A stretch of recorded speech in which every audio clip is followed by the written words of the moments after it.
Medaram మహాజాతరకు Telangana RTC సన్నద్ధమైంది. Medaram జాతరకు 4000 బస్సులు నడుపుతోంది. భక్తులకు ఎలాంటి ఇబ్బంది లేకుండా బస్సులు అందుబాటులో ఉంచుతున్నారు.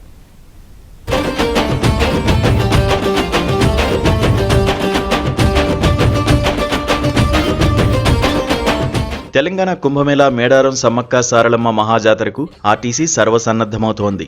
సచివాలయంలో మంత్రి పొన్నం ప్రభాకర్ ఆర్టీసీ అధికారులతో సమీక్షా సమావేశం నిర్వహించారు. మేడారం జాతరకు వచ్చే భక్తులకు రవాణా ఇబ్బందులు లేకుండా పూర్తిస్థాయి ప్రణాళిక రూపొందించారు. మేడారం జాతర కోసం 4000 బస్సులు నడిపేలా ఏర్పాట్లు చేశారు. వరంగల్ జిల్లాలో 26, ఖమ్మం జిల్లాలో 12, కరీంనగర్లో 7, ఆదిలాబాద్లో 6, హైదరాబాద్లో 4 సెంటర్ల నుంచి బస్సులు నడపనున్నారు. మేడారం వెళ్లే మహిళలకు ఉచిత ప్రయాణం కొనసాగుతుందని అధికారులు స్పష్టం చేశారు. ఆర్టీసీ బస్సుల్లో 20 లక్షల మంది ప్రయాణిస్తారని అంచనా.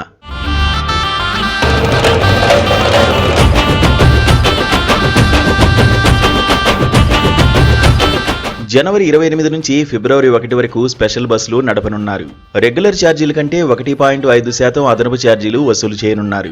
మేడారంలో 50 ఎకరాల్లో 1000 బస్సులు నిలిపేలా తాత్కాలిక బస్ షెల్టర్లు ఏర్పాటు చేస్తున్నారు. భద్రతా పరంగా బస్టాండ్స్ లో క్లోజ్డ్ సర్క్యూట్ సీసీ కెమెరాలు ఏర్పాటు చేయనున్నారు. అన్ని కెమెరాలను కమాండ్ కంట్రోల్ సెంటర్ కు అనుసంధానం చేసి నిరంతర పర్యవేక్షణ చేయనున్నారు. భక్తులకు ఎలాంటి అసౌకర్యం లేకుండా మేడారం జాతరను విజయవంతం చేయడమే లక్ష్యంగా ఆర్టీసీ విస్తృత ఏర్పాట్లు చేస్తోంది.